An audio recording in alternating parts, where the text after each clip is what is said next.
నమస్తే అండి. నేను మీ దిలీప్‌ని. ఈరోజు మనం కుంభరాశి వారి కోసం మ్యారేజ్ అయిన తర్వాత మా జీవితం ఎలా ఉండబోతుందండి అని చాలామంది మనకు కామెంట్స్‌లో అడుగుతున్నారు.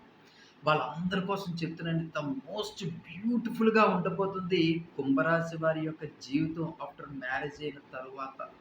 అంటే చిన్న చిన్న డిస్టర్బెన్స్ వచ్చినప్పటికీ, కుటుంబంలో సమస్యలనేవి వచ్చినప్పటికీ కూడా అవన్నీ కూడా టీ కప్‌లో తుఫాన్‌లాగా చెదిరిపోతాయి.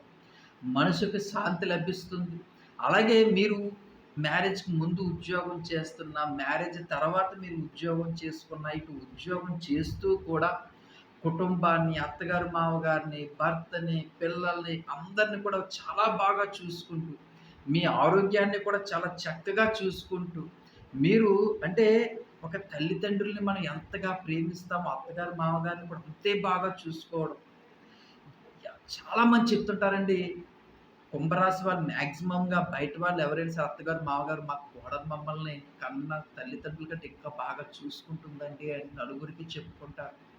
ఇటు శతభిష నక్షత్రం 1, 2, 3, 4 పాదాలవ్వచ్చు. పూర్వభాద్ర నక్షత్రం 1, 2, 3 పాదాలవ్వచ్చు. ధనిష్ట నక్షత్రం 3, 4 పాదాల వారు తల్లిదండ్రుల కంటే చాలా ఎక్కువగా అత్తగారిని, మామగారిని చూసుకోవడం.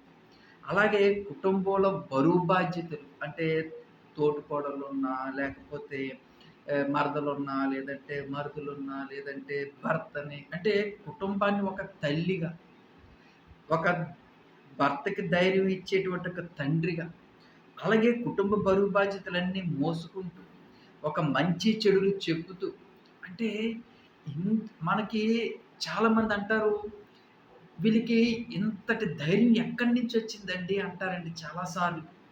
నిజమేనండి. మీరు ఎంతైనా చెప్పండి. వీళ్ళకి గుండె ధైర్యం చాలా ఎక్కువ.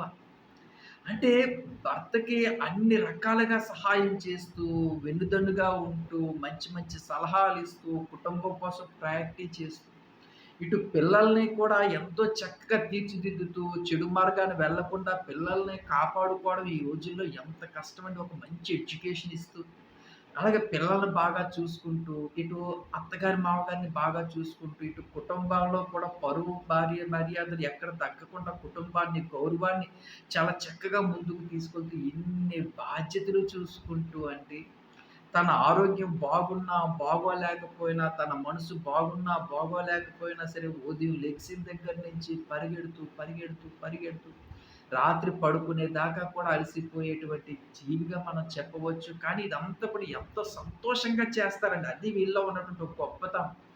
వీళ్ళు ఒక్కసారిగాని నాది అనుకున్న తర్వాత ప్రపంచం అంతా కూడా ఎదురొచ్చినా సరే అడ్డుగా నిలబడి కుటుంబం కోసం పోరాడేటువంటి ఒక గొప్ప మనిషిగా మనం, ఒక ధైర్యశాలిగా మనం కుంభరాశి వారిని చెప్పొచ్చు. అలాగే మీది లక్ష్మీదేవి పాదం అండి. మీరు ఎక్కడ కాలు పెడితే అక్కడ సిరి సంపదలతో పాటుగా, ఆరోగ్యంతో పాటుగా అష్టైశ్వర్యాలు కూడా పుట్టేటువంటి మీ లక్ష్మీ పాదంతోటి, మీ జీవితంలో కొన్ని కొన్ని ఇబ్బందులొచ్చినప్పటికీ కూడా ఆర్థికంగా ఎలాంటి ఇబ్బందులు రాకుండా కుటుంబం అంతా కూడా సకల సంతోషాలుగా ఉంటుంది. ఈ ఆగస్ట్ నెల నుంచి కూడా మీ జీవితం ఇంకా చక్కగా ఉంటుందండి. ఆగస్ట్ సెకండ్ వీక్ నుంచి కూడా మీరు అనుకున్నటువంటి పనులు సాధించుకోవడం, పిల్లలకి మంచి ఉద్యోగ అవకాశాలు రావడం, మీ జీవితంలో మీరు కాళ్ళ మీద నిలబడి మీరు ఏదైతే సాధించాలనుకుంటున్నారో అవన్నీ సాధించుకోవడం, ఇటు ఆర్థికంగా మన కుటుంబం బలోపేతం అవ్వడం, ఒక ఫ్లాట్ కొనుక్కోవడం గానీ, స్థలం కొనుక్కోవడం గానీ, ఇల్లు కొనుక్కోవడం గానీ, వాహనం కొనుక్కోవడం గానీ, బంగారం కొనుక్కోవడం గానీ, ఇంట్లోకి వస్తువులు కొనుక్కోవడం గానీ, ఇలా ఆహ్లాదకరంగా మన జీవితంలో సకల సంతోషాలు ఇంకా కురుస్తూనే ఉంటాయండి. అందుకే చెప్తాను మీకు మ్యారేజ్ అయిన తర్వాత మీ లైఫ్ అనేది చాలా మోస్ట్ బ్యూటిఫుల్‌గా ఉంటుంది. ఎప్పుడు కూడా నవ్వుతూ ఉంటారు. సకల సంతోషాలతోటి ఉంటారు అని. ఇంకా చాలా చాలా విషయాలు మనం తెలుసుకుందాం. అందుకే ప్రతి ఒక్కరికి చెప్తున్నా నా ఛానెల్ సబ్స్క్రైబ్ చేసుకోండి అని. అలాగే కామెంట్ సెక్షన్‌లో శ్రీరామ అని రాయండి. అలాగే మన కుటుంబం మీద కొంచెం నరఘోష తాలూకా ప్రభావం కూడా చాలా ఎక్కువగా ఉంటుందండి. దాని వలన కూడా మన కుటుంబంలో కొన్ని సమస్యలైతే మాత్రం ఎక్కువగా ఉత్పన్నమవుతుంటాయి. అలాంటి వారి కోసం చెప్తుంటాను. ఇప్పుడు ధనిష్ట నక్షత్రం 3, 4 పాదాల వారు శివాలయం గుడికెళ్ళి దర్శనాలు చేసుకుంటూ ఉండండి. శతభిష నక్షత్రం 1, 2, 3, 4 పాదాల వారు ఆంజనేయ స్వామి గుడికి వెళ్లి చాలా చక్కగా దర్శనాలు చేసుకుంటూ ఉండండి. పూర్వభాద్ర నక్షత్రం 1, 2, 3 పాదాల వారు ఆంజనేయ స్వామి గుడికి వెళ్లి దర్శనాలు చేసుకోవడంతో పాటుగా దాన ధర్మాలు కూడా చేసుకుంటూ ఉండండి. అంటే మన జీవితంలో మనం అనుకున్నటువంటి లక్ష్యాలు సాధించుకోవాలన్నా, మన కుటుంబం మీద నరఘోష, నరదిష్టి పడకుండా ఉండాలన్నా, భగవంతుని యొక్క ఆశీర్వాదం మరీ, మరీ ముఖ్యమండి మనకి. ఎప్పుడైతే భగవంతుని యొక్క ఆశీర్వాదం మనకి దక్కుతుందో, ఎప్పుడైతే భగవంతుని యొక్క దీవెనలు మనకి దక్కుతాయో, మన జీవితం అనేది సకల సంతోషాలతోటి, నిండు ఆరోగ్యంతోటి ఉంటుంది.